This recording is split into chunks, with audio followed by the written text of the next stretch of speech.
Selamat malam, adik-adik. Malam ini kita akan mendengarkan sebuah cerita rakyat dari Jawa Timur yang berjudul Ande-Ande Lumut.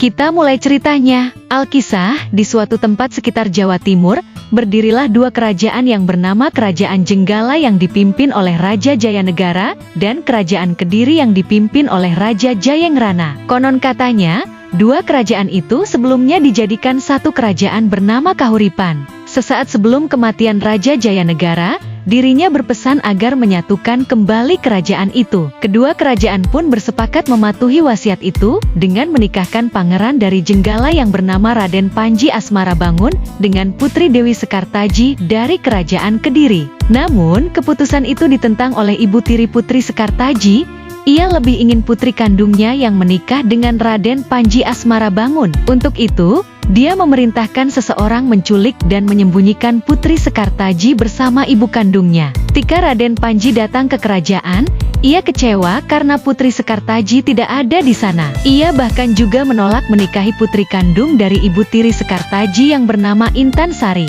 Karena terlalu kecewa, Raden Panji memutuskan untuk mencari Putri Sekartaji sendirian dengan menyamar menggunakan nama Ande-Ande Lumut. Suatu hari, di tengah perjalanan mencari sang putri, Ande-Ande Lumut menolong seorang nenek tua yang kesusahan mengangkat banyak hasil kebun. Nenek itu bernama Mbok Randa. Setelahnya, Ande-Ande Lumut diangkat sebagai anak Mbok Randa dan mereka tinggal bersama. Suatu hari, Ande-Ande Lumut yang terkenal karena ketampanannya di sekitar lingkungan rumah Mbok Randa meminta sang ibu angkat untuk mengumumkan bahwa ia sedang mencari istri. Banyak gadis desa ingin melamar Ande-Ande Lumut, tapi belum ada yang bisa menggantikan Putri Sekartaji di hati lelaki itu. Sementara di sudut tempat lain, Putri Sekartaji dan sang ibu kandung, Kandrawulan, berhasil membebaskan diri dari sekapan ibu tiri. Mereka berpesan kepada burung merpati untuk menyampaikan keadaan mereka saat ini. Akhirnya, pesan itu sampai di kerajaan hingga membuat ibu tirinya beserta Intan Sari melarikan diri. Namun sayangnya, Raden Panji telah terlebih dahulu berkelana. Putri Sekartaji memutuskan untuk mencari sang pangeran. Di tengah perjalanannya, Putri Sekartaji beristirahat di sebuah rumah seorang janda yang memiliki 3 anak gadis bernama Klenting Merah, Klenting Biru, dan Klenting Ijo. Diangkat menjadi anak oleh janda itu, menyebabkan Putri Sekartaji berganti nama menjadi Klenting Kuning. Kabar lelaki tampan dari desa seberang mencari istri juga terdengar oleh ibu angkat Putri Sekartaji. Ia pun menyuruh anak-anaknya untuk menemui Ande-Ande Lumut. Namun, Putri Sekartaji tidak dapat pergi bersama ketiga saudara angkatnya karena ia harus menyelesaikan pekerjaan rumah yang belum terselesaikan.